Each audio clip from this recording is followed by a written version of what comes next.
Hey, y'all, thanks for tuning in to the Made in Texas podcast.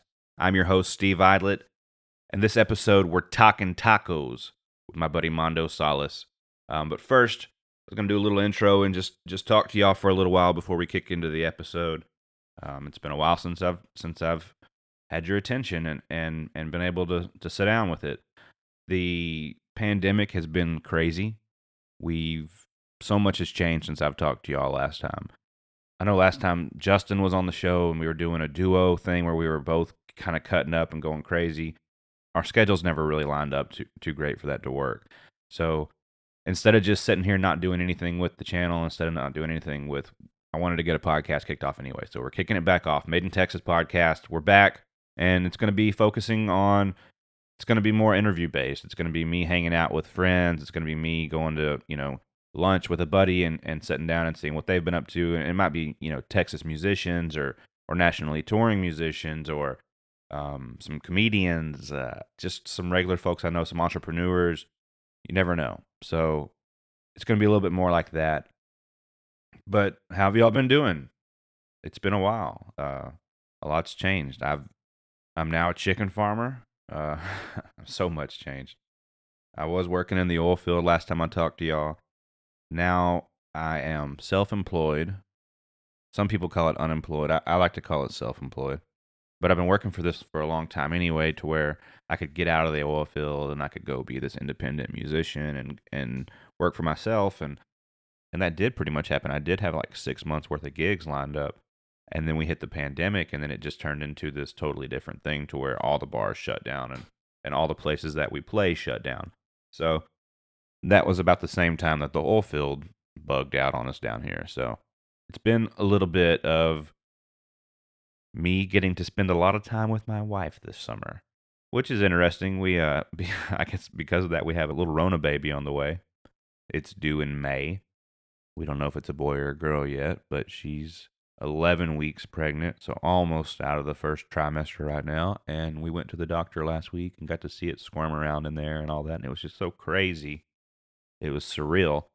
I knew she was pregnant.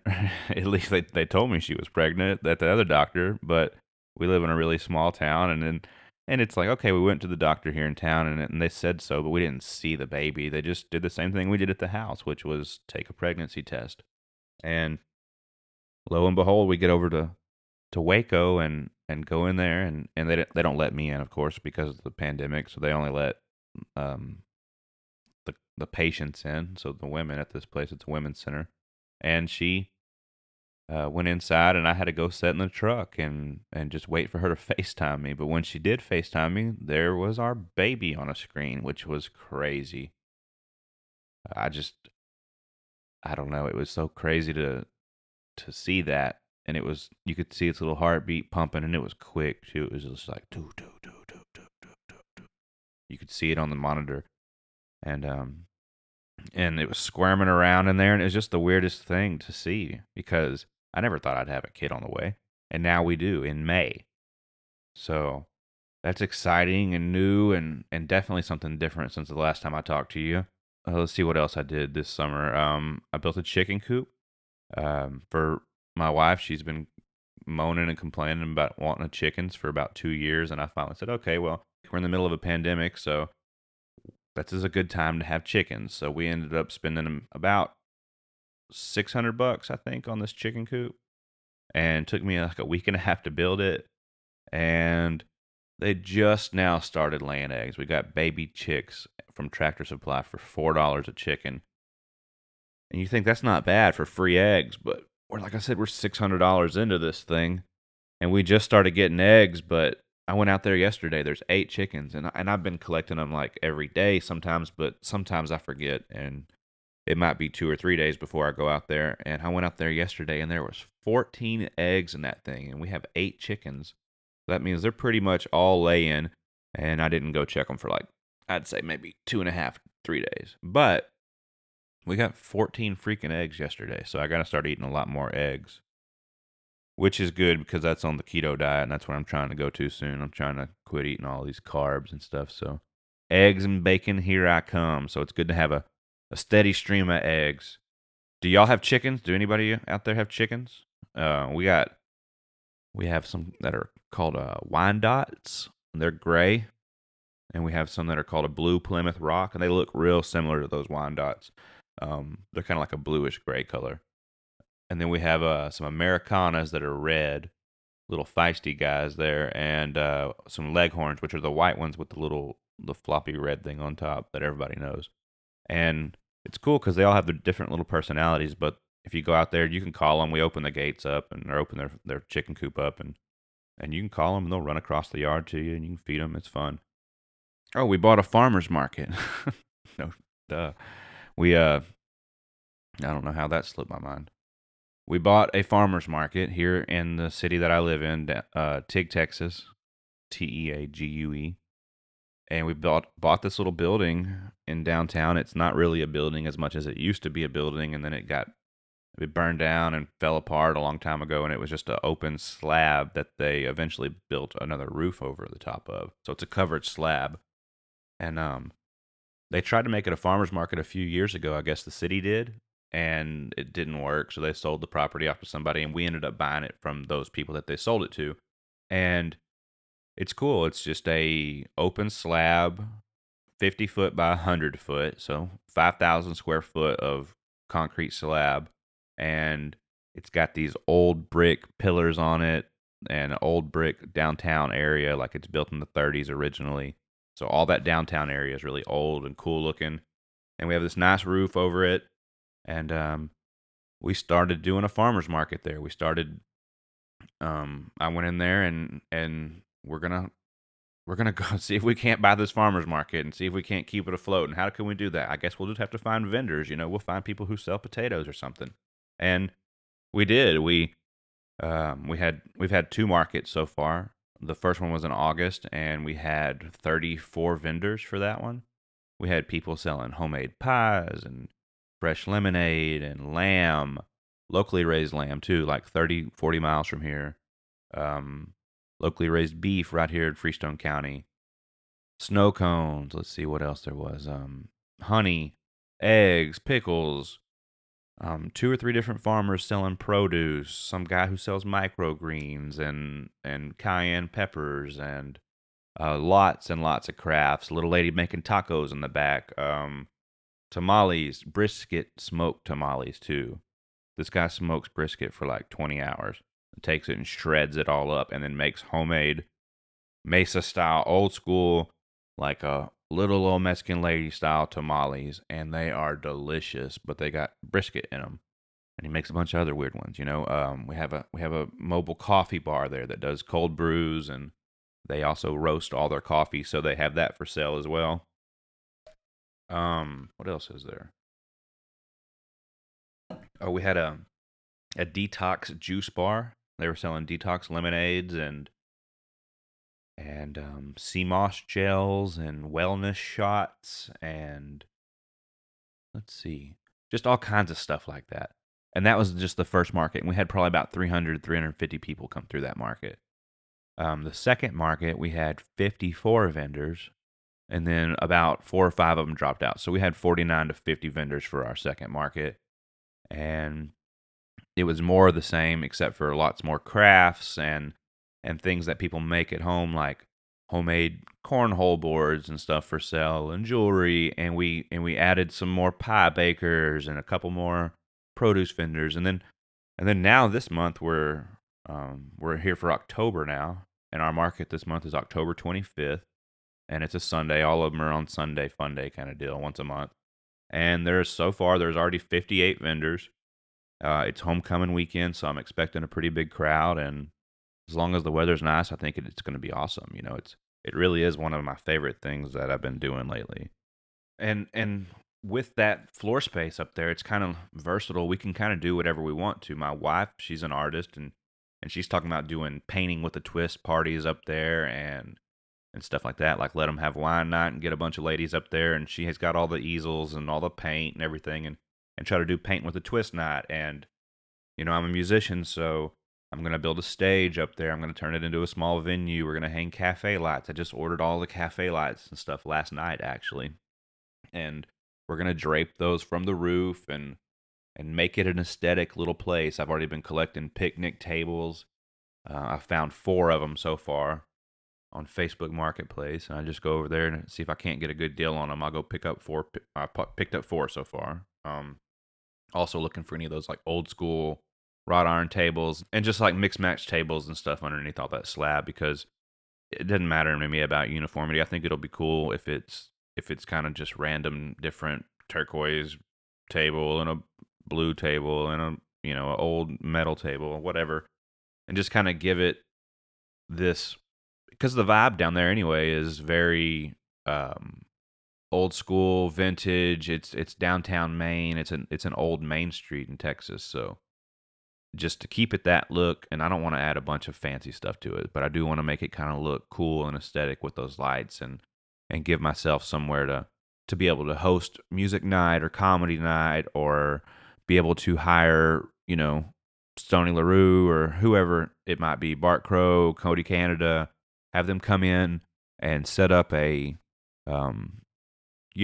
set up and do 90 minutes or whatever the deal is. And because we don't have anything like that around here where you can actually see a decent live act as a listening room style sit down venue, so that's what I'm hoping to bring with that. And it's also Halloween coming up. I wish I had time, but I was going to try to make a haunted house up there. It's a huge spot, so we could do pretty much anything with it. Hope to eventually rent it out, stuff like that. Look it up on Facebook if you're listening. TIG Farmers Market, TEAGUE Farmers Market, and I put tons of pictures of all the product and the different vendor highlights and stuff, and say who all's coming out to the market. So check it out. And I mean, it's crazy. Last month we had 500 people show up, and for our population, that's a considerable amount of people to come into TIG, Texas that day. So if you're in earshot of it, come out sometime. Sunday fun day. And that's pretty much how I've been spending my time, playing music here at the house, writing some, working on this farmer's market, getting ready for this baby, checking this chicken coop. I'm working on some real estate deals right now, trying to purchase some property down here where I live that are just some rental properties, as well as looking at building something down in Huntsville. So just a ton of stuff going on, but just wanted to give everybody an update. If you got anything you want to comment on any of that stuff, or anything that you want to comment about the upcoming episode that's about to happen right now with Mando Salas, be sure to email in at madeintxpod@gmail.com. All the social media stuff is at madeintxpod, and if you want to reach out to me, all my stuff is at Steve Idlett, SteveIdlett. And thanks for tuning in, guys, to the Made in Texas Episode 1 revamp. Let's talk about it with Mando Salas. Starting now. You boys ain't from around here, are you? Hey, y'all. Thanks for tuning into the Made in Texas podcast. This week's a little different. Justin's on vacation, so I met up with my buddy Mando Salas. He's a Texas musician, and we went to Fort Worth and drove around his hood, picked up some tacos and some manganitos and a few other things, and talked Texas music and tejano music, and ate some tacos and stuff. Thanks for listening, and as always, reach out to us at madeintxpod everywhere, and madeintxpod@gmail.com. I'm Mando Salas, and this is the Made in Texas podcast. Hell yeah. We hot and heavy. We live. We ready. Are we? I think so. Okay. You got some slow-moving flies around this place. No, I Fort know. Worth I is the home of slow-moving flies. I almost killed them with the bottle cap. I killed them with a spoon just now. Are you really fast, or are they really slow? No, they're real slow. They're real slow. It's like I think they're sleeping or something. And they're sleepwalking. Maybe there's something in the air. Maybe it's too cold. Huh. There's too cold, and Yeah. it just... Well, folks, I'm sitting here today. I got the one and only Mr. Mando Salas. Hello. Hello. How are you? Hey, I'm good. Where'd you get that shirt from? Man, this is a Mando Salas exclusive. I got this from you. Thank you. I was like, what's the coincidence? You're wearing my shirt, but I'm wearing a Briar shirt. That is a coincidence. That is a very big coincidence. When I opened the door and you walked out of your house, you were looking like a Cherokee Indian? You were looking like if Johnny 23 from Con Air came out of there looking like, but with like Willie Nelson braids. I have no idea. A little bit of Navajo in you. You ever seen Con Air?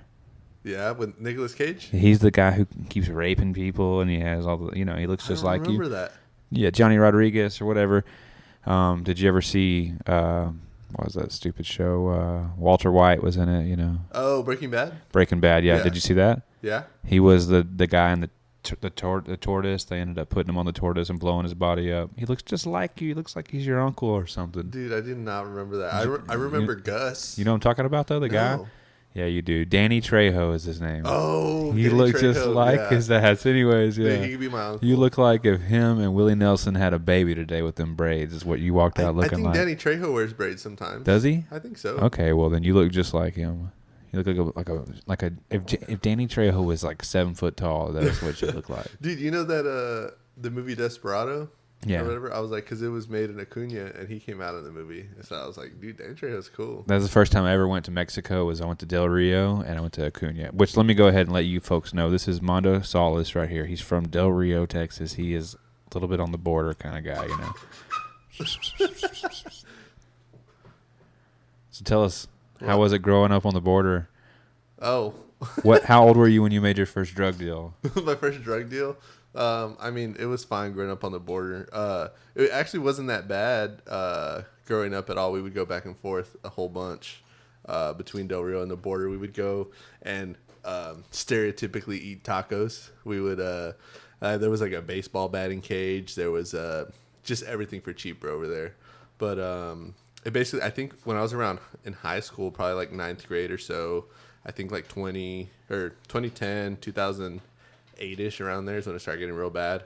And for some reason, Del Rio was one of the more, I guess, safer of the border towns. But there were times where like there were rumors like, oh, if you go out after a certain time and wearing this color, you're get gonna get murdered. shot. Yeah, Yeah, like stuff like that. So Uh-huh. it wasn't anything like in Juarez or nothing though. Well, I came to Fort Worth today, and Mondo has been taking me on a little Mexican adventure tour. We went and got some mangaritos, or what are they called? Mangaritos. What are they called? Mangonada. Whatever, Mangonada. mangonadas. Yeah. But Steve put I put- banana in his, like a white Mine was person. pineapple and banana. That was like, can I make this white? I should have not got that red shit in there. Well, one thing we've been doing on the trip to Fort Worth is I tell Steve, I go, hey, man, let's go to this place. It's called Coquitos. I go, it closes at 9. Steve goes, all right. So we get in there. We're about to make it there. And we get there right at 9. And then he goes, hey, well, you missed the damn exit. You're holding the damn map. exit. And you I told you if I wouldn't have used the maps, we would have got there on time. Oh, that doesn't make any sense. at all. Anyways, after he was like, well, let's go hit up the taco spot. I told him this taco spot in Fort Worth. We got there basically as they were closing. Yeah, we've been pissing people off all night. been As soon as we keep going to the door, they keep going, "Orale pues, puto," and I'm like, "All right, can we Exactly. please get some service?" I'm The best sorry. part is that we were ordering at the taco place, and I was ordering in Spanish, and the guy ended up like joking with me, and Steve looks at me and goes, what's going on right now? What did he say? I want a ja ja ja too. You know. Ja, ja, ja. Uh-huh. I never figured out why the ja, ja, ja is a thing. Like, the Mexicans somewhere were just like, oh yeah, when we laugh, we put a bunch of phlegm into it. I don't Like, know. I don't understand. I don't either. But either way, so today we instead of doing a little Texas brew review, Mando and I are going to do some tacos. This So, is true. We got some. I would say, for you white folk, we got tacos of fajita, which is your normal fajita. We got lengua, which is cow tongue. We got chicharron, which is pig skin and meat. Steve says he's not gonna be a big fan of it. I got one of the tacos right here. We're going to do a little taco review, but Here, let me bust it out. Go ahead. my deal is the chicharron. It sounds like it sounds like a pork rind in a taco. That's what it sounds like to me. Well, it basically is a pork rind in a taco, but it's a good pork rind in a taco. Okay. Well, I'll go ahead and I'll keep them captivated. Yeah. We also got some salsa verde here, so we're going to be digging off into this salsa verde. The tacos do come with red salsa. The tacos come with red salsa on them. And our beer of the evening is, I figured he'd have something a little bit more international, but he had Michelob Ultra, so we'll drink that.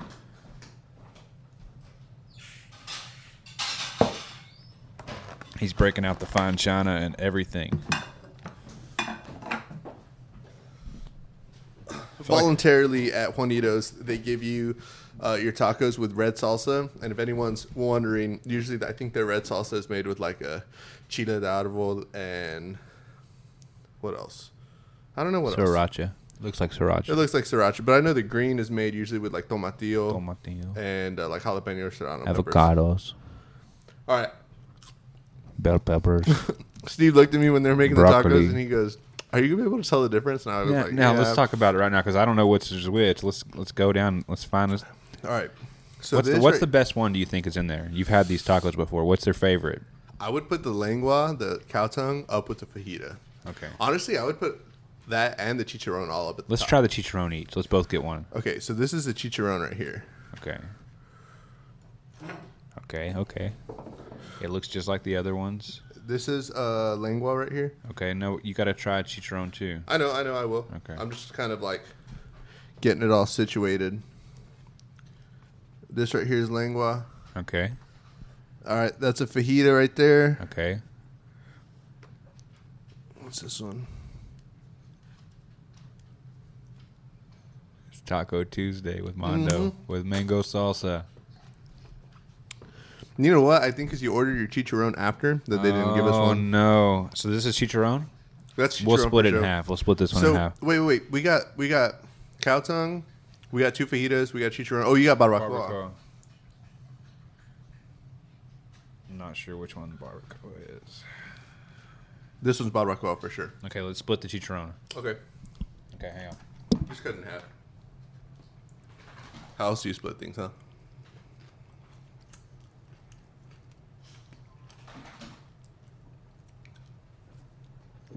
Okay, let's get off in it. Wait. No. Before you do, you got to put some green sauce on it. Okay, green sauce. Tomatillo. My microphone is covered in some kind of Mexican slime.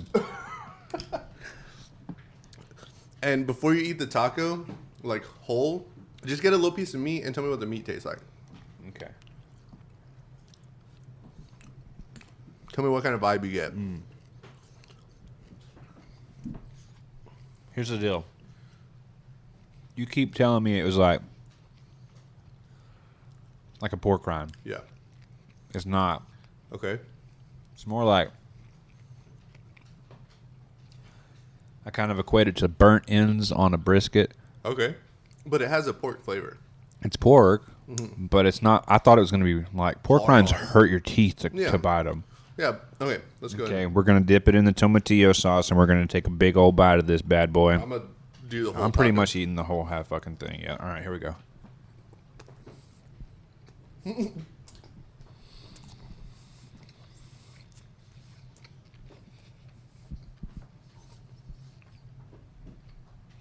I know we got some smacking going on in this microphone right now. God, that fucking green sauce is hot, It's dude. good, dude. This is basically now an ASMR channel for chewing. Oh my god. Okay, that was a really good taco. Okay, so Let me just stop. Okay. If I had to say, God damn, let me get my mic. If I had to say, I'd say that taco right there. Whew, get that slow moving fly off of there. Squirt the lime on something. yeah, That was probably the best taco I've ever eaten. really. Yeah, I'm upset that we split it because now I'm feeling like I need to stop by Juanito's again on the way home. Uh-huh. But they're already closed now, huh? They closed right after we got there. Well, here's the problem with that is I'm going to need another chicharrones taco. Whew, that was really good. Okay, but you said you weren't gonna like it. You didn't think you were gonna like Well, because you did a shit job describing it. it. Well, so I've gotten some chicharrones sometimes that whenever I bite into them, that they're almost as hard as rocks. Also, Juanitos has a sign that says, this isn't actually for the chicharrones, but for the intestines. They say we fry our intestines, and sometimes that there's like minerals or something in the intestines that when they get fried, it turns them hard as rocks. And if you break your teeth, it's not our fault. They have a sign. Not a that problem, bro. says- Exactly. Okay, let's go fajita. Fajita. All right. Here you go. Okay. This is one of my favorite episodes right now because of all the delicious tacos. Make sure to get some of the grilled onion. Okay. I like mine a little bit more caramelized on that, you know.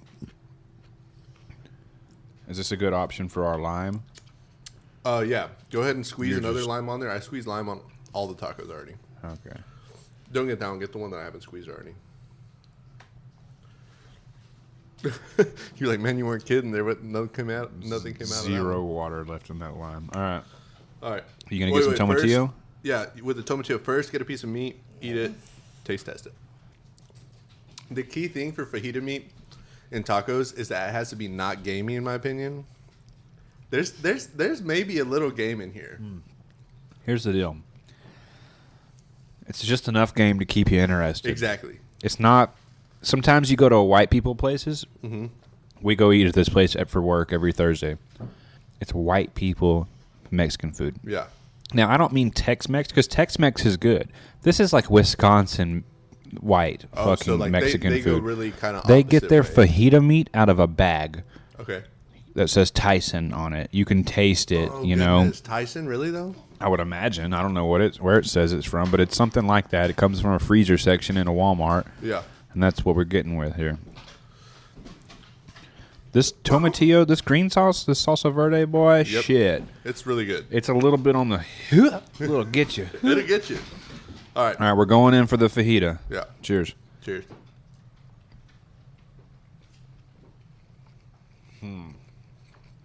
It's a little bit tougher than the other one was. It is a little tougher. As far as the flavor, it could be a little more like honest and not as gamey. It is a tad gamey, but like you said, it's enough to keep you interested. I should note, we're also eating, all of this is on corn, Yeah. which, I mean, if you're a real OG, that's what you fucking eating them on, I guess, right? Well, I mean, yeah, and not only one, but double corn. I don't like double corn, to be honest. Whenever they do that, it's too much sometimes. Really? I'm like, okay, I get it. Well, some people Fucking have double. Some people have learned to like hack it. They'll take one of the corn off, eat their Yeah. taco, and let the dropping spill on the second tortilla. Have two tacos. Oh, smart. You Mexican dudes are resourceful. I'm telling you, Okay, I'm going back in. hit it. I think that Flavor-wise, the chicharrones fucked this one up. okay. Flavor-wise. Yeah. This is delicious. This is still a really good fajita taco. I think one thing we're missing out on is that whenever you order the tacos, they ask you if you want it with everything, and they kind of gimped out on our everything. You know, they kind of just put a little tab. What in should we there. had else in there? Well, I mean, they put the cilantro and the onions, but they didn't put enough. Like, I could count how many onions are on the tacos. Yeah, I'm cool with that because I'm not really... You know, I've never eaten lingua. I've never eaten barbacoa. Never eaten chicharrón. The only one I've eaten is fajita, you know. Okay. You're about to be blown away. Well, I'm about to dip this in there and get a little bit more bite of the fajita one first. These also, folks, these are about... How big are they? Describe these things to these people. I would say they're about the size of your palm, if not a little bigger if you got small hands. Maybe your palm, bro. Yeah, I'm like 6'3", so the size of a 6'3" man's palm. They're not that big. Yeah, as far as ounces, honestly, I'm not good at counting ounces or nothing like that, so I really wouldn't know that. But ooh, fun fact. It's spicier than you would really kind of want, but it's enough to like, okay, that was a challenge, and I'm cool. I took it on. I'm good. Well, on the other side of the spicy spectrum, I enjoy spicy food, and they're not extraordinarily spicy to where they're uncomfortable. No, it's just enough to keep you interested. Yeah, it's kind of like eating hot Cheetos. Because hot Cheetos force you to stay interested. Hot Okay, yeah. Cheetos are like one of those things that if you quit being interested in it, you better get interested in something else like milk real that's so quick true. because when you stop eating them is whenever you really like die. Yeah, no, I agree with that I 100%. think it's a really good sales tactic because it's like keep them eating them, you know. Yeah. Did you hear the story with that, by the way? That that? it was a janitor that figured out the recipe For hot Cheetos or for Cheetos in general? for hot Cheetos. What they wanted to pour Tabasco on them? He's like, look, they're hot. I don't know. I think he got the regular Cheetos and he would put like chili powder and whatever on them. And then I think he still works for Cheetos now, or they bought out his recipe or something like He's that. still the janitor for Cheetos. No, he's not still a janitor. He got promoted to something. Master of the custodial arts. I mean, yeah, it's like a rags to riches story right there. It's American. All right, so what do you say we move on to the tongue? I'm The cow kind of tongue. scared of it. Are you really? Okay, here's the deal. I'm scared of the tongue. I've always been scared of lingua tacos. Hang on, no. Don't put it on my plate yet. Let's talk about it for a second. Yeah. I've never experienced it. It seems taboo or weird to eat a tongue to me. I've heard about it. I've seen it as options, and I've always forgone that option. That being said, I don't want to end on the tongue if it's something that I'm not into. Yeah. Well, if it makes you feel tell me any about better, it? I always thought that tongue was like a weird thing. I actually watched a video a couple years ago of a guy, or like how to prepare tongue. And like obviously picture a huge cow tongue. So like a foot long, more than a foot long, whatever.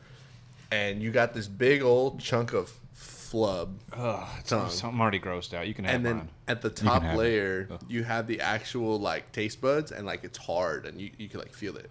So you go and you prepare it and you cook it.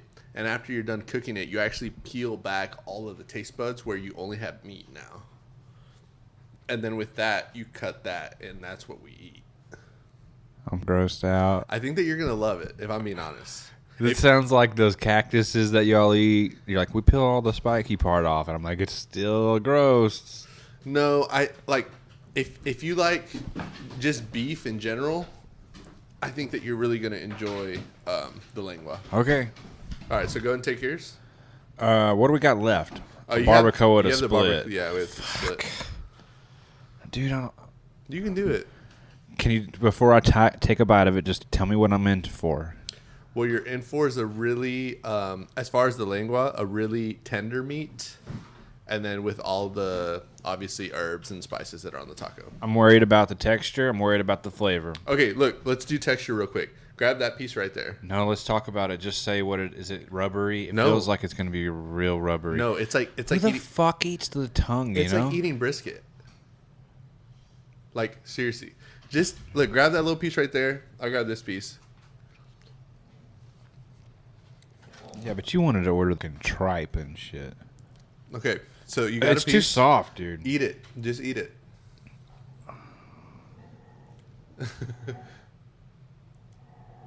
Oh, okay. It's really good. Hang on. It's not gamey at all.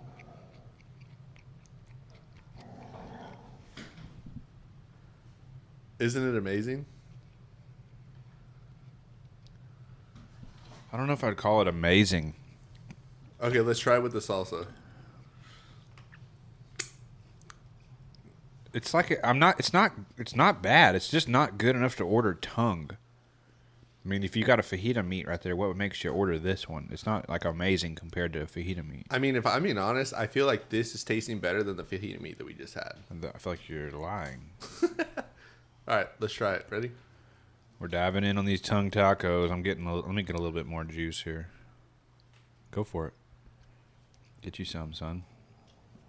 Does your wife eat tongue tacos? Mm-hmm. She's a white girl. Her dad's from Mexico City. Que pedo, eh? Que pedo. All right, try it. How do you say these flies are fucking slow, bro? They are. In Spanish. I don't know. Estas moscas son despacios? I don't know, something like that maybe? I'm not sure. Here's the deal. This kind of tastes like... I mean, it's not bad. I just don't know. Mentally, I'm having issues with it, you know? Mm-hmm.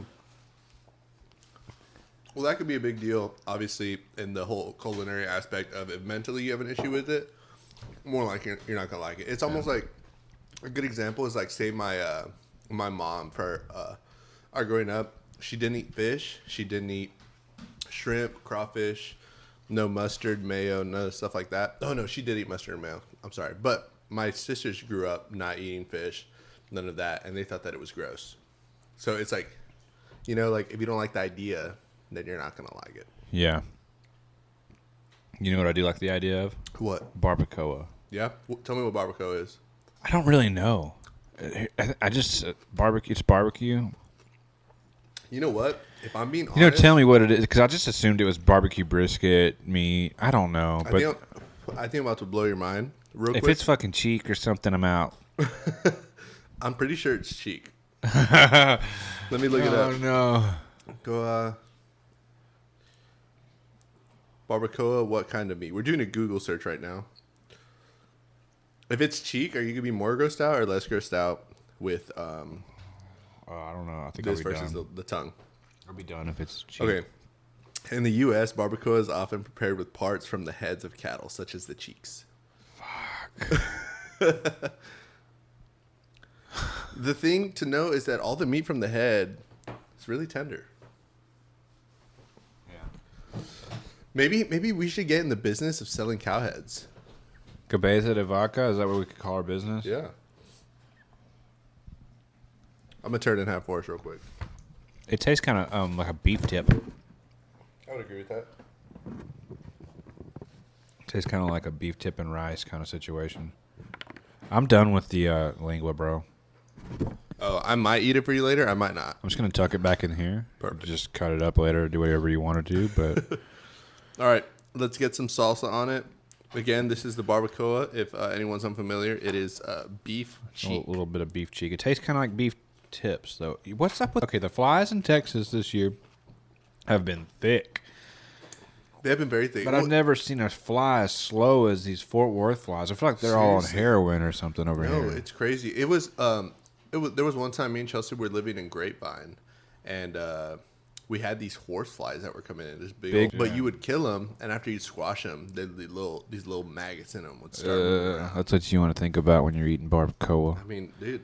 Remember that time we seen, just reminded me this when I said that all the flies were on heroin, but do you remember whenever we seen that girl overdose on heroin at Adair's? Oh, yeah, that they had to, they're like the paramedics. That came was and stuff. intense, yeah. I don't know if she was like overdosing or if like something like, she's like possessed or something. No, she's possessed with heroin is what it was. But didn't the paramedics go and were like, hey, you're fine? No, they did not say she was fine. So me and Mando played this. We played Adair's Saloon. We played a song swap up there in Deep Ellum, and there was this crazy girl screaming and shit when we took a break. Oh, she was out crying. in the back. Yes, crying and freaking out. Anyways, and then like an hour or two later, we finish up our stuff, and we're walking out to go load our gear out, and her friend's out there laying on the ground, sitting on the ground against a fence, holding her friend, the other girl, the girl who was screaming, holding her kind of in her lap, and she's blue, and she's like, "It's okay, Chelsea, wake up, you're good. Chelsea, you wake up, Brittany," or whatever this bitch's name was. And I was like, I walked out and I looked at him. I go, "Oh shit, are they all okay?" Yeah, we're good. And I was like, "You don't look good. We're fine. Don't worry about it. We're fine." And I went in and I was like, "This bitch does not look fine." Steve comes in worried, and I'm like, "Just leave it. It'll be okay." No, I went and found the head bar bitch. There's always a bar bitch who controls everything, and I went and found her. I'm like, "Hey, there's someone overdosing on heroin or something in the back, so you should probably go get her." She's like, "That's just Brittany. She fell off a bird scooter earlier. She's fine." And I was like, "No, this bitch is not fine. She is blue and convulsing, and her friends look real worried." Yeah. Anyways, but yeah, then they had the paramedics come, and everybody was like, the paramedics were real like chill about it. They just walked in like, "Did the third one in Deep Ellum this evening," you know. All right, we're diving in, back into the to the cheek taco. it has the distinct barbacoa taste. I feel like this is going to be the most. I'm going to get like 100 emails bitching about us just mouth fucking these microphones, you know? I mean, if the people were eating the tacos, they would be doing it too. That's what I was going to say. I don't know how you'd eat all these tacos without doing all this, but Apologies in advance. it's a stringier meat. It's definitely stringier. Well, also, I imagine, or not imagine, it's stringier because I think they have to scrape it off of like the cow skull. Like it might not just come in chunks. Who's doing this? You know, like they got a cow skull in the back of this dude's restaurant and he's out there scraping it? Maybe not. And the thing that I do wonder though is like they have to boil it, no? Like the tongue and the cheek, I feel like they're both boiled. Maybe seared at the end, but they have to be boiled. It's gross, dude. Let's just never eat that again. I mean, I eat it at least once a week. Could we maybe try pork next time or something? Next time we could try pork. I don't know how much. That's what a carnita is. I should have got. Oh, gotcha. I shouldn't have fucked with anything else but chicharrones. The chicharron was good, right? My new fave. I mean, going into this, like, I thought that you were gonna hate the chicharron. I know that I didn't really do it justice of. Well, you just were like, it's kind of like bacon, but it's not. But it's kind of like a fucking pork rind, but it's not. It's in a taco. I'm like, is it hard? Yeah, it's real hard. Okay. You're right. It wasn't a great explanation. But If you were working off commission for selling those things, you're would've fucking ate it. going hungry. You want to talk music to these people? You want to tell them about your music career? yeah. Do you have anything going on? My name is Mando Salas. That's spelled Mando. Yeah, they're going to be able to look at the screen and see. As far as music, well, when did you guys put y'all's album out? We put ours out at the end of 17. At the end of 17. I had like a demo project that I had put 12 songs out, ripped them off, and then we put our first. And let's get to the bottom of this. Let's get to the bottom of it. It's 8 songs, so that's not an album. It's an LP, isn't it? I don't know, but get closer to that microphone. Oh. 8 songs. Isn't that an LP, not an album? Sure.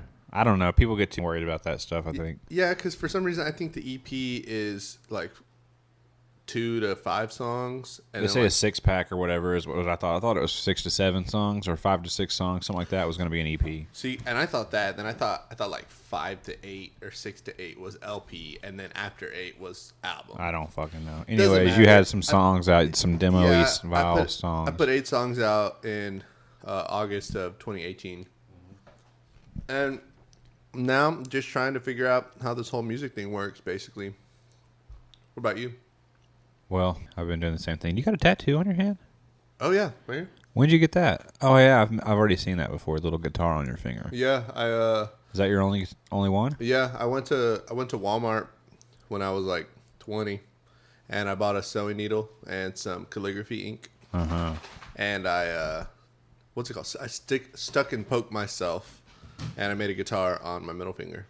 Yeah, homemade hepatitis is what I like to call that. Homemade. I put alcohol on it, and I burnt the needle to get the sterilization. Yeah, when I was a kid, I pierced my ears like that. Really?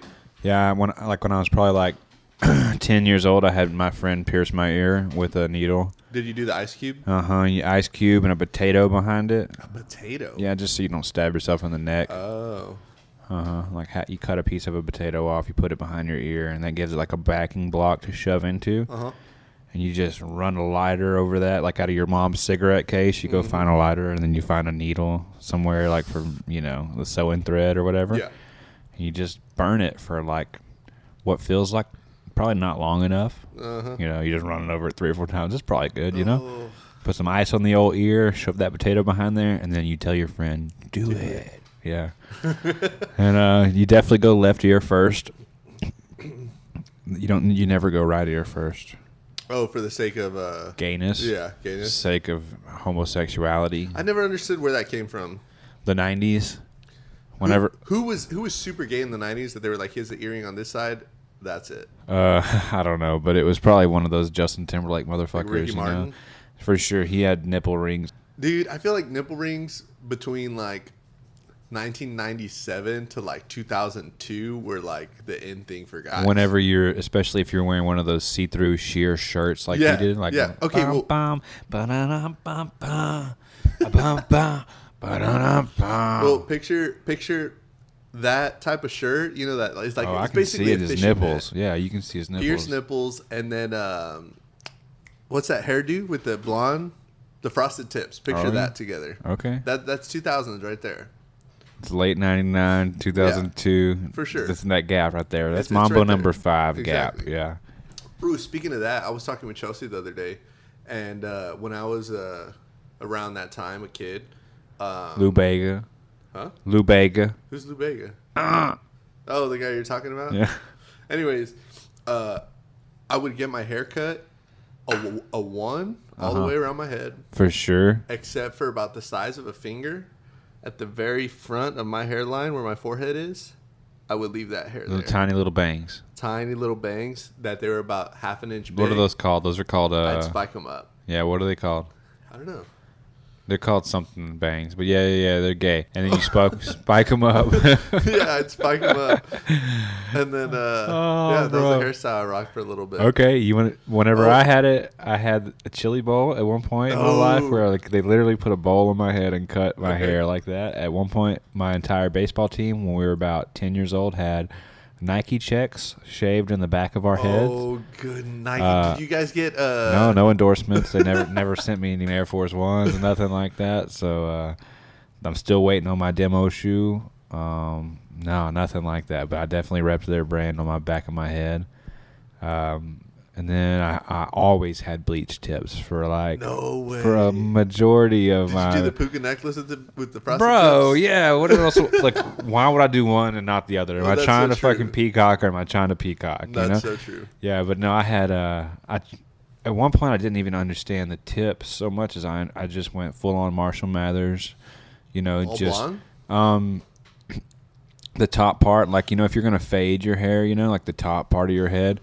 That part would have been blonde, like completely Billy Idol style at one point. Yeah. And then at another point, it would have been just strips where you might have looks like you took a highlighter and just kind of drew them across my head. Walk me through the process of getting frosted tips, because as a man walking into a hair salon going, "Hey, will you dye the top of my hair blonde?" seems kind of unnatural. I wasn't a man; I was a boy, Okay. and I had my mother do it for me. Oh. She had to have the conversation with this person, and it was her gay friend David, who owned a hair salon. He was hip with the trends. So he was like, "Hell yeah, let's do it. I'll cut a Nike check in the back of your head. We'll turn it all fucking blonde." Like he was like, "I got you, dude." Yeah. So you take some kind of like a little plastic hair net thing and put it on your hair, and then they yank some of your hair out yes. through, and they poke it. They're like shove in there, and they yank your hair through, and then they just paint it blonde, and then they make it get underneath like a really heated like a hair thing. And Yeah, then, like where the old ladies go. where old ladies sit and they read the paper and shit. And then and then you wake up after that and you look like Justin Timberlake, only like fatter and with more acne. Okay. It was cool. That is cool. It was a weird time period. Speaking about the Yeah. bowl haircut, after my bangs period, I went to my mom and I was like, bangs, boy. yeah, I was like, "Hey, Mom, I want to grow my hair out." And she looked at me, she goes, "Let's do it." And I was like, "Oh my God, my dreams are coming true." Is that what happened? Well, that was the stage of like at least in grade school where like everyone started being like a skater kid. So that's why I was growing my hair out. Were you wearing Jinko jeans? No, I don't think I ever wore Jacob. You never jeans. wore Jinkos? No, the big, you've seen them though. Yeah, Your cousin. the big old. My cousins wore them. Yeah, I they didn't wear had 'em. wife beaters and they wore them and they said like Yeah. Odelay a lot. Exactly. Anyways, I remember it got to the point. My goal was to have my hair go over my eyebrow, and then I got to that point. And I was like, yes. And my mom was like, "Hey, we got to go get a haircut." What a hipster. And I was like, "No." She basically made them cut my hair in like anything at the eyebrows, straight line across, straight to the ear, and like nothing touching the neck. So I just had I had really thick. You had like Lego hair. Yeah, It basically. looks like you put your hair on like a wig almost. Exactly. And I have Trash. I have really small eyes, so the fact that my eyebrows were covered, I Trash, was just son. like this guy. You look like a big, giant, fat Chinese man. Yeah, dude, it was crazy. And I was like, man, I wanted when I was like, let's grow the hair out, I wanted to grow it out and not have this bob. You know what I mean? Like Bobby Lee. Oh. That's great. No, that's great. Speaking of King of the Hill, do you know how they got the name for No. for I think what is it? Arlen? Arlen is the name of the town. I think they got it between a mix of Arlington and Garland. The show. What if it was Arkansas and Lancaster? I mean, it could be, but it's not. Okay. Anyways, segue. We were talking about Arlen and Arlington coming into the DFW area. We're going to get into some nitty gritty. Me and Talk to Chelsea me. moved into Fort Worth about a year ago, last July. In the hood. In the hood. Well, we say the hood, and some people look at us and go, "That's not the hood." And whenever they tell us that, I go, "Our neighbors had SWAT called on them, and they got evicted." And then they look at me like, oh, you know? I was on the phone with you when you were like, SWAT team's here. Yeah, dude. SWAT team 6 is next door, and they are kicking in the meth heads. They are going in. Red team, go, go, go, go. Mm-hmm. Let me walk out, do that real quick. So, me and Chelsea move in here in South Fort Worth. And we're in a nice little neighborhood. And to our right are these, it's some people that, they're cool. I mean, They I do met them. meth. They what? They do meth. Well, we don't know that, and we didn't know that. And then, but there's a lot of homeless people in the area, and they were always coming in and out, in and out. And for the longest time, for the first couple of months, we really didn't know who some of our neighbors were because it's like a duplex. It's actually a triplex, but we didn't know who some of our neighbors were.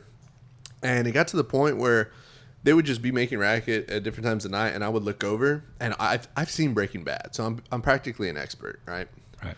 But I look over, there's a bunch of car batteries under a barbecue grill. Sketch.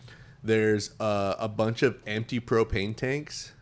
The reason I say, you ask how do I know that they're empty is because there would be times where you would go in our backyard and it would just reek of gas. We would call the gas company and be like, oh, there's a gas leak or something. They would come, stopped. So I actually looked it up. I was like, hey, like, is there any way people that make meth use propane tanks? And supposedly after cooking up meth, they put the gas into propane tanks to store it, and it's really corrosive. And usually you can know if there's like that type of gas in a propane tank because it'll corrode the metal. It'll be blue or something. That sounds like some real bro science shit right there. Yeah. Last thing is we would go outside and it would smell like piss, like just straight piss. And Chelsea's like, it smells like a urinal outside. And so worst come to worst, there was a bunch of weird stuff happening. I obviously have a band and have band practice at my house. There have been crackheads that knock on the door that goes, hey man, you play music here? Let me sell you an amp. And I'm like, oh, this is so weird, you know? So it got to a point where I was like, I'm going to tell on them. So I went ahead and I called the police department and I goes, hey, I'm pretty sure my neighbors are making meth. And they asked me to call. Don't be messing around back there. Yeah, don't be messing around back there. They asked me to call a like hotline, 2 hotlines actually, like narcotics hotlines. So I called one, and one. They didn't even take me seriously. They were just like, they were like, are you sure they're making meth? I really don't think so. And I was like, oh well, these are all the signs that I see. This is that. She goes, all right, whatever. Did you tell them about the piss? That's the thing. When I called the police department, he was like, does it smell like urine? It smell like straight piss. And I was like, yeah. He's like, that's a sign. And he was like, the car batteries, obviously, all that stuff was known. Anyways, towards the end of the story, one day. There's meth heads all over here, so there's that. So. Yeah. One day, Chelsea wakes up, my wife, at like 5 a.m. And she goes, hey, come over here. And I'm like, oh my God, what's happening? I wake up in a panic, and there's cops everywhere. It's 5 a.m., like dark winter time. And they're going through all of their stuff, but not on the inside. People are arguing. People are doing this. There are about 15 cop cars on our street. They leave. No one gets arrested. We have no idea what happened. So then I think like a couple months pass by, like 2-3 months. All of a sudden, it's pure daytime. SWAT shows up with about 10 to 12. No, just like it was as big as the side of our house. So like a 10-foot vehicle. They bust in with assault rifles to their house, and yeah, they ended up only arresting one guy. But after that, I don't know if they got evicted or what, but they don't live there anymore. You sent me pictures of like the Hummer in your little alleyway or whatever. Dude, I was the like, Hummers what the are fuck? huge. That was out of your window too, huh? Yeah, we were we were spying because our windows like looked directly towards our neighbor's house, and we were watching them as they were arresting one gentleman, and they were asking him questions, and they asked him, hey, where do you live? And he goes, I live across the street. And me and Chelsea were right there like, no you don't. Don't look at us. Yeah. And then they pulled a gun from him, and Damn. it was so ghetto because the gun, like the magazine in it, it didn't work, so he had to duct tape the magazine to just keep it in there. Can you imagine reloading that thing? Like, pop, pop, pop, pop. And then No, that's like you get 8 or 9 of them, and you know how many there is in it, and you throw it down. There you go. Yeah, you run with it. But Hey, anyway, how about we do a segment where you teach us bad words in Spanish? Okay. The first one is te amo. Te amo Yeah. means what? That means I love you. Bad words. I mean, badder words. I don't know any bad words in What Spanish. does puto mean? Well, These are people. Some of these people are from France. They need to know a couple Spanish words, and we need to tell them. as far as like puto is concerned, That means bitch, don't it? I think that the context of words in Spanish that are bad, they just have mixed meaning. They're not necessarily, you can't really like translate them. Because like, What's pinche la verga? well, Why do they always scream that at me whenever I walk by? as far as the term verga, I mean, that refers to penis. They just say my dick a bunch for some reason. My guy. And I'm Well, like, okay, dude. They're kind of saying fucking dick. You know? Yeah, but what does that even mean? You know, like why? You know? Yeah. See, but that's why I really don't know. I really don't know. They say it whenever they're happy. They say it when they're sad. They say it when they're glad. They say it when they're mad. That's what I was gonna say with the term puto, because like technically you can like talk bad to someone by saying that word, but at the same time in my life there's been terms where that's used playfully and just like, hey bro, or stuff like that. You know what I mean? Right. But as far as kind of like how black people say, you know. Say what? You know. But it's not a bad way when they say it. What are you talking about? You know. Anyways. So those were good tacos. Those are really good tacos. I really thought Juanito did a fucking jam-up job. I'll be trying the Chicharrones tacos again for sure. No, you definitely should. I would agree with that. We got Sam over here. We got a little Mondo's pit bull got dog. A couple dogs over here who are crying and shit. She loves going outside. Oh, so basically, as far as dogs are concerned, let's see if this works. Who's here? Who's here? Okay, they're wigging out. Peeled out. See you later, dogs. They're out of here. But they're gonna figure it out here in about a couple seconds, and they're gonna be like, "I'm not having that." They're like, "Nobody's here." They're back. Oh, anyways, beside that in our neighborhood, everything's pretty much cool. All our neighbors are real Mexican, like so Mexican that. How Mexican are they? Well, I'm used to all types of Mexican music as far as like is concerned. I like the tuba music. It's mainly like doom, doom, doom, yeah, doom, for sure. doom, It's great music. I agree with it. But there was a type of music that was happening. They were throwing a party or like a baptismal party or something. Probably a quinceañera. Maybe, but it was a little girl that was walking around in a dress. So I think it was so like a baptism or quinceañera, something. right? Yeah. Anyways, the music that was happening was live, and it was the fastest music I've ever heard, and it was like Mexican hill music. Wow. Like if I can, like as far as tempo, we're talking about, and as far as instruments, we're talking about like flutes going like it was insane. Like it was incomprehensible and really fast. And I had no idea what was going on, but I was like, I know that they're Mexican. Yeah. But like, it was just because of the mustaches. Yeah, it was like some cultural music that was beyond my palate. Yeah. So, but the benefits of living here, sometimes on Friday night, you get rocked to sleep with the sound of boom, boom, boom, boom, boom, boom. It's great. Yeah, whenever I was a kid, I grew up. Some of the people on the podcast know this, but I grew up next to a soccer field, and every Sunday morning or. I think Sunday morning. It might have been Saturday. I'm 90% Sunday looking back. Soccer Sunday.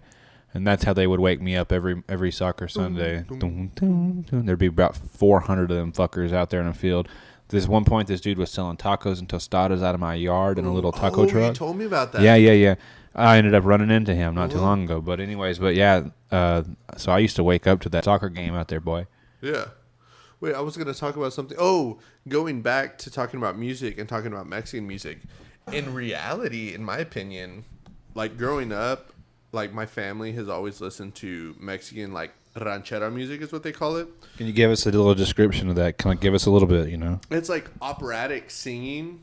That was really bad. But, like, if you guys have ever heard the song El Rey by Vicente Fernandez, it's like, Yo soy bien que estoy afuera, pero el día que yo me muera, llorar, llorar. Something like that, right? What about La Puerta Negra? La Puerta Negra, La whatever. Puerta Negra. He's kind of like... What I'm going to comment on is... Is that ranchero music is what I'm asking? I don't know. Tigres del Norte kind of... You know what I'm talking about, that song? Yeah. Definitely, for sure in the vibe. What about a Ramon Ayala kind of... Yeah. Okay. See, but I don't know if it gets more... Or, like, I don't know if it gets more... kind of more inside than that. Because, like, the ranchera music that I'm talking about, it's older music. And, like, Ramon Ayala and stuff, that's, like, also old, but not as old as the ranchera music I'm talking about. And I don't know if there was another, like... Because there's tejano music. I just don't know how it mixes. Can I comment real quick on Mexican music versus Texican music? Yeah. Y'all bump old school shit hard. Mm-hmm. harder than American people do, right? Or not? Like, y'all songs, like, they don't fuck with new songs hardly. Like, if you go listen, most of their songs are just, like, from the 70s. It's the same ones. You're just correct. rocking from, like, La Puerta Negra's from fucking 70. And it makes every Mexican dude cry. And they start fucking screaming it. And You're 100% they'll bump right. that shit, yeah. Yeah, but, like, I remember going to a wedding once, or a quinceañera, and my uncle was there. And he looked pissed. Because it was... and I looked at him, and I was like... Your Tio? Yeah, I was like, Theo, what's wrong? And he's like, this guy doesn't know what the fuck he's playing. Like, to the DJ. You know? He's mad. He wasn't playing any of the hits. He wanted to Mexicans cry. are He wanted hard to on the fucking hits. scream and cry and drink his beer. Be like, dude, I'm going to pour the rest of this Crown in this cup, and I'm going to go up there and I'm going to play it for you. I'll fucking teach you. But at the same time, my uncle's a DJ himself. Yeah, so he always knew what's up. Yeah. So the other day I was on Facebook. It was like, I swear it was 3 in the morning. And sometimes it'll tell you so-and-so went live. You know, Mondo's live right now. And it said this girl I know is live, and she's a Mexican chick. And I click it, and she's at this party, and it's her, 2 or 3 other women, you know, in their 30s or 40s. Yeah. 3 or 4 men in their 40s to 60s. Mm-hmm. A woman holding a baby, rocking it back and forth. Yeah. And all of them are singing the same song. I don't know what fucking song it is, but everybody's like screaming that it's one of them kind of sad ranchero fucking song. They're all doing it, and they're Facebook Living me around the room, you know. And I'm the only one watching. It don't, you know. It says one person's watching. I'm the only one watching. So then I start messing with them, and I start taking y'all taking requests. Oh, yeah, what do you want to hear? And I said, saying La Puerta Negra and all this other stuff, you know, and they took my request, and they had this old man singing this song on live Facebook at 3 a.m. Dude, that's awesome. It was awesome, yeah. I was like, I want to come, and because I play music at the place where they work or whatever, and they're like, come out next time, we want you to come too. And I was like, all right, that sounds fun, you know, it seems like y'all party over there. Well, the relation I was going to make was that as far as like the music is concerned, the boom, boom, boom, boom, yeah, boom. The tuba shit. Yeah, I forget what actual notes, and I hate to go into like a musical, like actual like what numbers that they're doing, because like in country music we do like a 1-5-1-5 type deal. Yeah. And I think they do like 1-6 or like 6-5. I don't know what it is. I really don't know, and I'm sorry that I don't. But the comparison is like, I feel really proud to play the music that we play, because in reality it's Mexican music, but it's in English. That's what country music is, in my opinion. Oh, okay. Like, it's like... You would try to take credit for it, huh? Mexicans are trying to take credit for country music now. Y'all hear that, folks? We're not going to be standing for that shit around here. You can go back where you from. I mean, by all means, I'm not saying, or like, I don't discredit any of American country music, but like, the Mexicans did it too. Oh, bro, here we go. I thought this was going to be a nice, pleasant podcast. We're just going to start fighting over we Mexican just and got to Americans. fight over if Mexicans make Go better back to the country music or Alamo. not. God damn it. Okay, the Alamo wasn't a good day for us, but that other war was okay. Okay, but do you see the relation I'm making? So like, there's the Mexican music, boom, boom, boom, boom. Same thing. That's like with country. a bass line for a country song. You know what I mean? Like, yeah. Doom, But even the actual like genre topic matter, like of country stuff, storytelling, exactly, whining about a woman, crying. But the thing is Mexican music is dirtier than we do. White people, they just sing in metaphors. Mexicans sing like, if me and my homie get together, we're gonna get it together with you. You know what I mean? Like, there's this one song. Really? Oh yeah, I heard this one song. I took a music class. Yeah. And we were supposed to give a report on some kind of genre, and this one chick took Mexican music. Okay. And the song that she showed us was called Mi Amigo or something like that. Okay. And it was like me and my friend or whatever. Yeah. And whenever she broke down the song, it was, I want me and my friend to go you. It was like a romantic song that this guy was trying to court this girl, and he was saying, me and my friend can take you out, me and my friend can lay you down, and she was like, it's so loving and it's beautiful. And I was like, sounds like he's like propositioning a gangbang. And she's like, it's kind of like that, but it's not really like that. And I was like, Mexican music, it's down, dude. Well, by all means, I think that we might. You know what I'm getting at or not? Or no, because I think we're at all. I understand what you're saying. Okay. Yes, I think that we're a little bit like unpalated. Like, No. Well, because what I'm saying is like in English, you can find that music too. Are you telling me that it was a country song that was like that? Not necessarily. It was just some romantic Song. sounding Mexican song that sounds like this and mucho more. Yeah. You know, I mean, that Yeah. sounds more Italian, obviously. No, but I know the it's amore. But you know what I mean? Like, Yeah, I understand, but I feel like it or like the same works for every language. Like in English, like you have. yeah, but this was supposed to be like a romantic song. You know what I mean? But it really was kind of like real dirty. What's that song? What in the butt? Remember that song from back in the day? Isn't that supposed That's to be a romantic stupid. song? But this was no, But no, see, it was what not if supposed to be it's a romantic song. What if it's that kind of song but just in Spanish? Yeah, no, but I think this was like this is Conway Twitty, but the Mexican guy, you know, Okay, but Con Queso no, Twitty. and I get it. And even on that subject though, this is kind of like segueing it. What more can you get away with in songs that you can't get away with in real life? Because if we're being honest, if you sing something in a song, it makes it where people are like, "Oh, it's a song. It's pretty." Even if but you can say some dirty shit. Yeah. Rodney Carrington, you know who that is? Bobby, Rodney Carrington. yeah, the comedian. He made all his money off singing dirty shit. You know what I mean? Yeah, like in his comedy. Like all of his stuff was just like his song was like, hunting two-legged deer and thank God I ain't queer. You know what I mean? They were all just Yeah. like parody songs or Yeah, whatever. which like even stuff like that. Like if you said that, like just blatantly said it, people would be like, "Oh, no, I don't want to hear that." But Yeah. like you put it with words and a melody, and they're He's like, got a "Oh." song that's talking about dear penis. I don't think I like you anymore. Yeah, You know, it's yeah, like, stuff like that. it's like what? It's just weird shit, Odd, but it's exactly. funny in a song and you can get away with it or whatever, you know. But yeah, if he just started telling everybody that around the flea market or around the grocery store, they'd be like, "What a weird dude." No, you know? for sure. Speaking of that, do you think Turnpike's gonna get back together? Do I think Turnpike is going to get back together? I think that probably. I mean, they make a fuck ton of money being Turnpike. I think that Evan's probably going to go to some rehab and feel guilty and restart, and everyone's going to rally behind him like they do everybody else and going to cheer him on, and he's going to wear his non-alcoholic coins around his neck for the next 6 years, and Turnpike will make a resurgence, and they'll talk about when Evan was wild just like whenever Waylon was wild, you know? If we're being honest, Or, I don't know. well, maybe, but If that happens, if they don't, me and you move up just a hair in the Americana scene, you know? okay, but By proxy, it's not even our fault. It just happens. well, let's talk about this real quick though, because like we know that I really hope they get back together. I No, love of them. They're one of my course, favorite course. bands. Again, Keep like going. we don't wish any harm to anybody, but like in Except regards for fucking that one guy. in regards of somebody being under the influence of something and not being able to conquer it obviously makes them to where they can't tour because it's really hard to, right?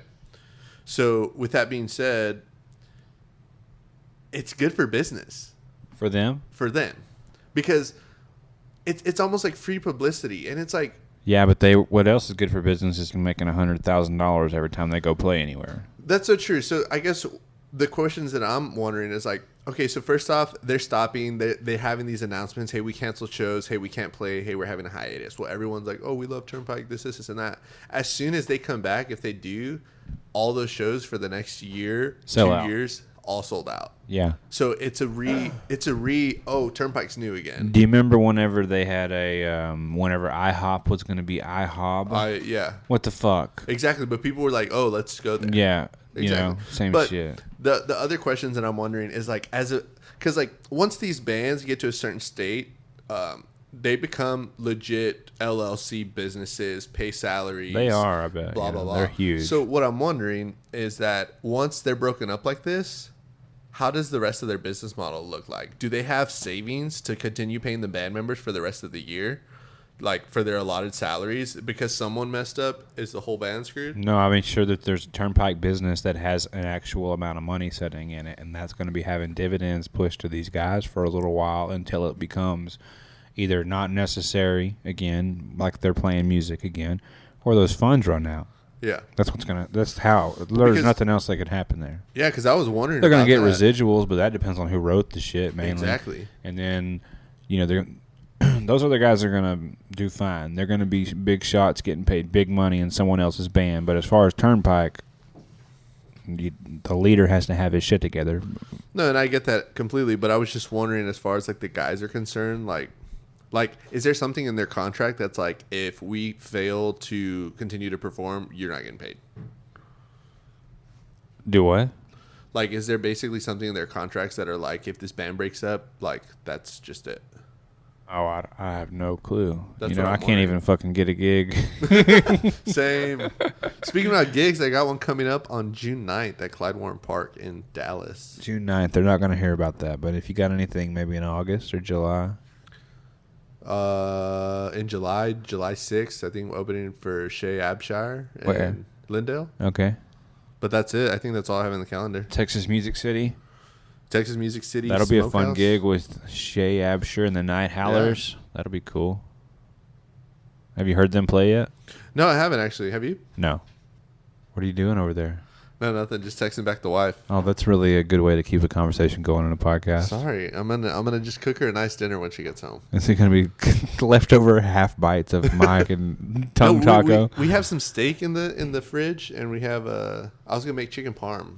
Chicken parm. Let's talk about what you think that is, and I'll tell you about what the Italians really think that is. Don't even get me started with What it. is chicken parm? Okay, chicken parm is a breaded chicken breast. Okay. That you like cook in oil so it's brown, put it in the oven, and you serve it with like spaghetti. Okay. Oh, and on top of it, you put marinara and a pizza mozzarella. Okay. Yeah. That's what I thought too. Okay. But when you go to the motherland one day, No way. When you go to Italy, and you're like, oh, chicken parm, and you're like, I don't know what any of this other shit is on this menu. I'll get the chicken parm, and it says €18, and you're like, okay, you know, €18 is like $25 probably, Yeah. $26. And they brought out the chicken parm. It was grilled chicken breast, or like baked chicken breast, Okay. not fried like you would normally think. And it had spaghetti sauce, like red bolognese sauce, poured over the top of it, and a piece of mozzarella. That's it. Maybe they ran out of breading. No. You think it was There just was an no off day? breading, and there was no noodles. And I was like, hey, guys, where's the fucking Parmesan? Where's the crusted shit? Where's the noodles? Oh, sir, the noodles. You have to get extra. You have to pay extra for them. They are the Another pre-course or $25. $20 for this. Oh, God. Would you like the noodles? No, I'll just eat your shitty chicken breast for $18. And it was fucking horrible. I bet it was all dry. It was just chicken breast with red spaghetti sauce on it. That is insane.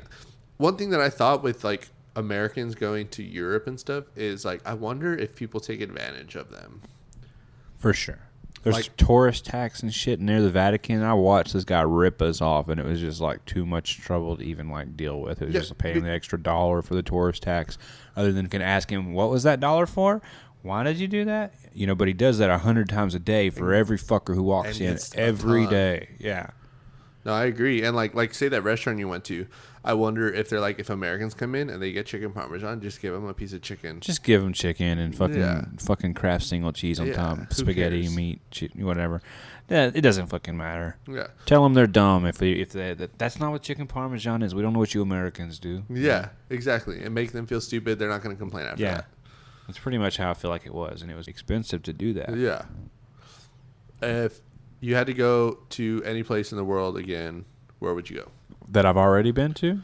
No, just that you want to go or that you've already been to. If I could go back anywhere right now, it'd probably be Chiang Mai, Thailand. Why? It's in the mountains, and it's just like a cool town that you can walk. Uh-huh. It's in this big square shape, and it has a moat around the entire city No way. from back in the day. Are Whenever there anything in the moats?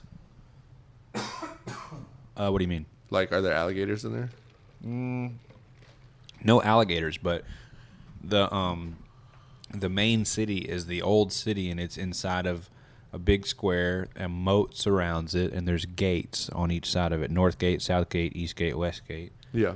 And yeah, there's some more city has been built outside of the moat, but where we were staying was in the moat area, and you get to walk around this grid, and there's these little restaurants and little tourist areas, and it's just easily walkable, and there's plenty to do, like little markets and places to get little trinkets and eat random weird stuff and buy. That sounds really fun. It's awesome, and it's cheap.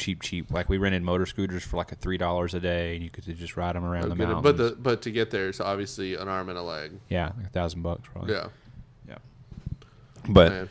once you get there, it's really cheap, you know. For sure. And then once you're in Thailand, you can be in Malaysia in an hour and a half. You can be in Laos in an hour and a half, in Vietnam in 2 hours, and the Philippines in a couple hours, and Cambodia.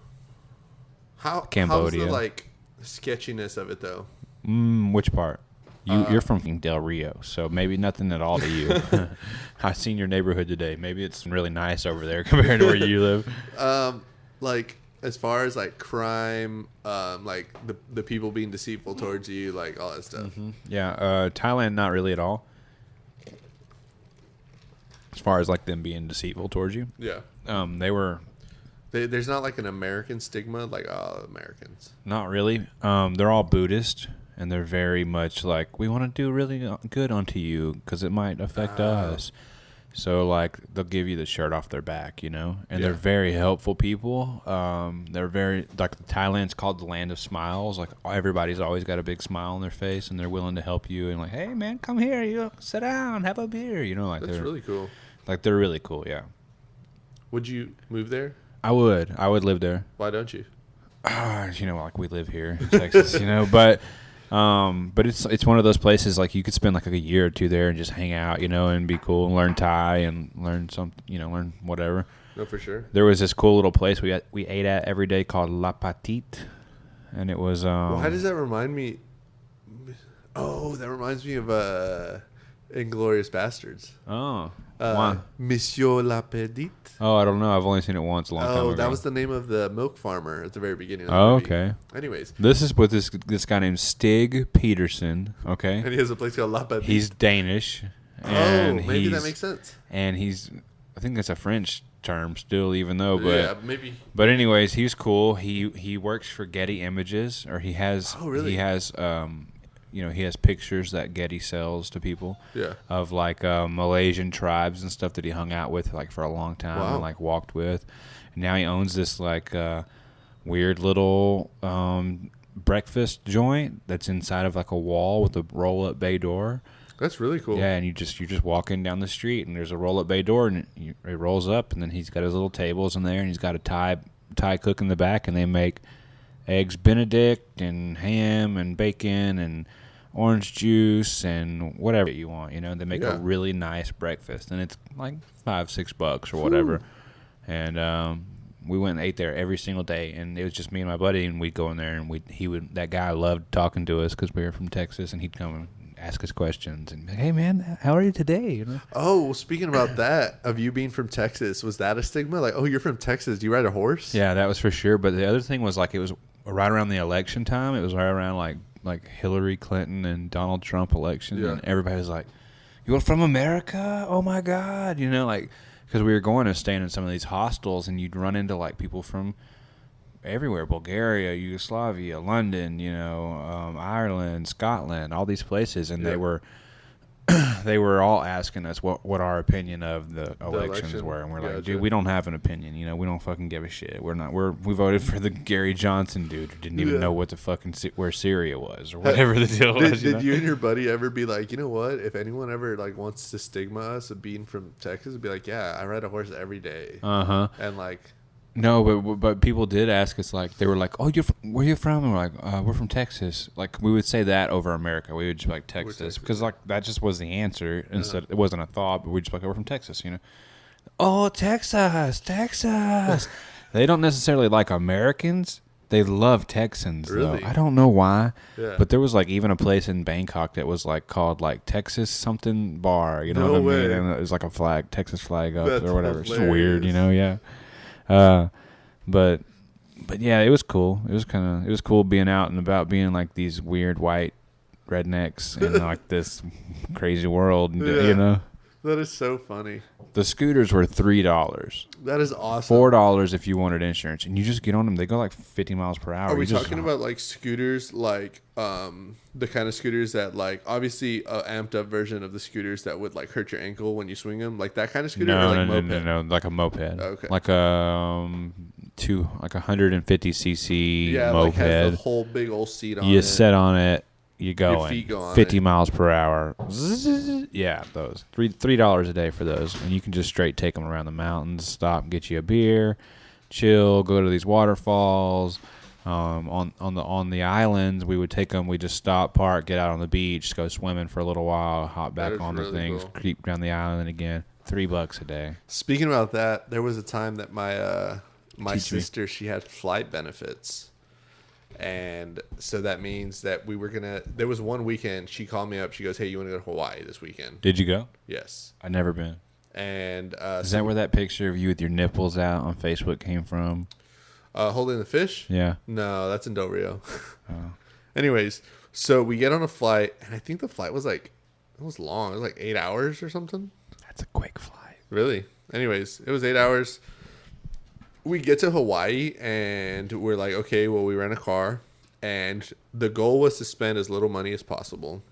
So we get a car. We go to Walmart. We buy bread. And obviously in Hawaii, they have a bunch of spam.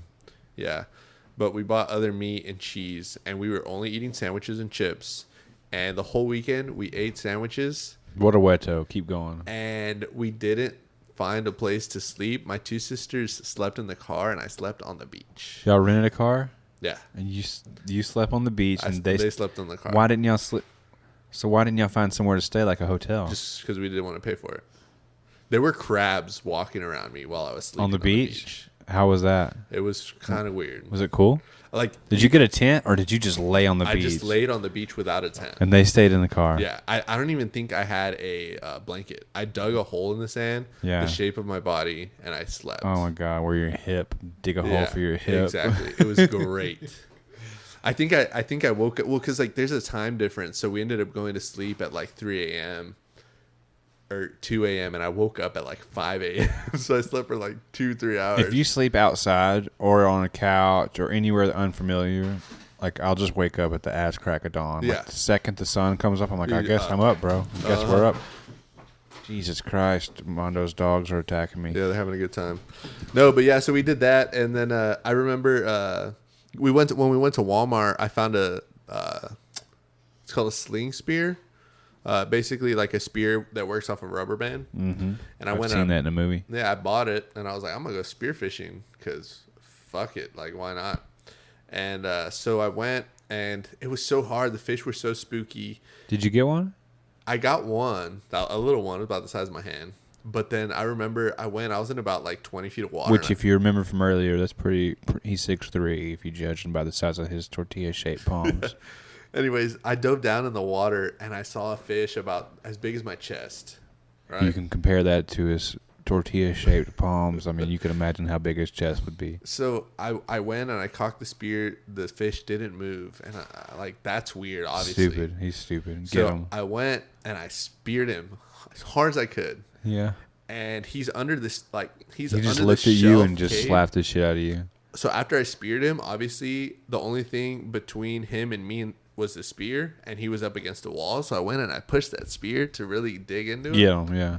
I pull the spear to get him. Like you're from the border and style. You got him a couple times, a couple didn't even go shanks. into his flesh. And I was like, I'm gonna leave this fucking fish alone. Around where you're from, that's not. You wouldn't even. That fish would be a legend. Yeah. You know, you tried to shank it and it just kept on looking at you. I swam up and I was like, man, he just deserves to live. It was, I don't know what fish it was. At the same time, I tried to be responsible and understand the species that could be speared.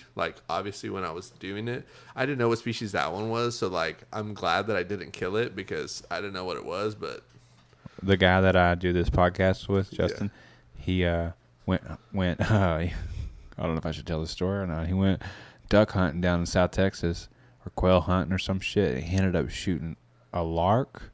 It's some other bird. Yeah, instead of the bird he was supposed to be shooting. And a game warden came up right afterwards and fucking found him and what the fuck is this? And he's like, I thought it was a duck, And he's like, nah, bro. Ticketed his ass $500. And he had to go write a letter to the Texas Gaming Commission explaining it was an accident and all this shit. So yeah, he got in a lot of trouble over that. Okay, but now rewinding and talking about the game warden, if you're fishing on a lake, I understand the game warden. The game warden's going to come and he's going to be like, hey, do you have your fishing license? You do? Okay, cool. Whether you're on the bank, whether you're on the boat. If you're hunting, where are the game wardens ever? They just show up. They hear, like, if you're bird hunting, they hear, like, a bunch of going off, and they just show up opening gates. They just show up, man. They're sneaky. They hide in bushes. They helicopter in. They drop in like Chuck Norris off the rooftops. They're fucking sneaky. You know, they can steal anything they want from you. That's like a Texas rule. Okay, but what about if you're on your property? Doesn't matter. They'll just come in anyways? Yeah, and they can confiscate anything they want. Huh. I always wanted to be a game warden just because of that. I thought that would be the best job ever, where you could just open up someone's gate, walk in there and open their door up, see what's in their truck, open up the lid and the toolbox, maybe pull out one shotgun and ask them about it. What's the deal with this? Why you got that? What have you been doing? You know, is this a 20-gauge shotgun? What do you plan on doing with that? Well, see, that's a cool thing, too, is that about, like, carrying knives or anything. I think in Texas, pretty much you can carry any knife, any gun, as long as you say you're going hunting or fishing. And I'm always going hunting or fishing. Always, right? Yeah. Be like, I was just going to go. Sir, you have a truck full of music equipment. And we're going hunting fishing, bitch. Yeah, you're at the bar. We're hunting fishing here. 51% rule, though. Yeah, 51%. Yeah. Well, speaking of the bar, I guess I'm going to head to the Blue Light. That sounds good. I got to go sing songs and mingle. I'm going to get started on dinner. You better cook that steak up for that old girl. I'll cook it good. She likes it well done. Give her my tongue taco. Give her my leftover tongue taco. Like, Steve can really like this. No, I'll make sure to tell her. She'll probably shit on you and be like, how could you not like it? She can have it. I want the chicharrones. Oh, I already ate the other half. Oh, you did? Yeah. I ate all the meat off of it. Oh, okay. Because I was like, I love thought you boxed it back up. Huh? I thought you boxed it back up. No, I ate it and then I boxed it back up. Oh. Mm-hmm. Well, don't tell her anything then. It's not her fucking business. So. Right. Well, where can they find you? Find me at mondosalas.com, Facebook, Twitter, Instagram. What's your ad handles? At Mando Salas Music everywhere. Okay. And listen on Spotify and on LimeWire. LimeWire on Kazaa. On Kazaa. On except on LimeWire, the Mando Salas songs, they actually say like they're actually pornography when you click them. And no, I was gonna say they actually say like it's Ryan Bingham, but it's but when me. you click it, it's really you.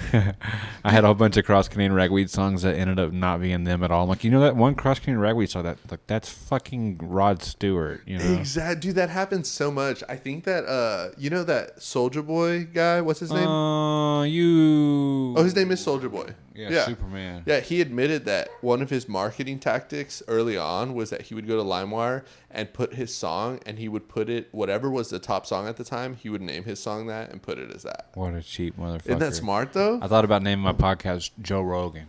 The Joe Rogan podcast? That way, just when people type his in trying to find it, they accidentally find me. But type, instead of O on the Rogan, put a 0? Yeah, or just spell Rogan different with an A or with an E or whatever. But that's lame. I mean, it's a marketing tactic. Okay, give us some Spanish. Sign us out in Spanish for all of our Spanish listeners. Gracias. Give us something better. Give us something. I don't know. Give us something like if you're gonna announce a Nacho Libre Luchador fucking Mexican restaurant wrestling match, and you're gonna tell us that we're leaving, and you're signing out, me and you, like we're all on stage, and we're leaving, and I'm like, hey guys, thanks for coming out tonight. But let's get a little Spanish announcer, and let's hear what's give them. No, but because if anybody truly speaks Spanish, they're just gonna make fun of me. They don't care. They don't care. Like that's not good. You were fucking. It's too hard. I don't even know what to do. Give them something. I don't have anything, Steve. I don't speak Spanish. Okay, so you give something first, and then I'll give something. Okay, folks, from all of us to all of you. Oh, no, you got to do it in Spanish. Oh, I got to do it in Spanish. You got to do it in Spanish. Okay. Amigos y amigas, ¿cómo estás? Gracias porque comido tacos review. Gracias. That was amazing. ¿Qué pedo, güey? Adiós, amigos. Yo soy Mando Salas Jr. Aquí estamos con Steve Idlett de Texas. Ay, nos vemos. ¿Qué se pasa? Buenas noches. Hey, do it one more time. But Why? do it. Wait. Do it. I can't Do it. I can't repeat it. Hey, I don't even know no. what I Please said. do this. Please do this. Please do all that. But say, you said this is Mondo. This is Steve. But say, signing off for the Made in Texas podcast. Please do that, but in Spanish. I don't know how to say signing off. Or whatever, you know what I mean? Say something like that, but blah, blah, blah, blah, Made in Texas podcast. This is too This too is heavy. good, dude. This It's is too really heavy. good. It's too heavy. I think it's really good. Adiós, amigos. Vamos a la biblioteca aquí en Fort Worth, Texas. Yo soy Armando Salas Jr. Aquí estamos en el Hecho en Texas podcast. Y'all be sure to reach out to us everywhere at MadeInTXPod and drop an email at madeintxpod@gmail.com. Adios, amigos. Biblioteca. Biblioteca. Hasta luego, man.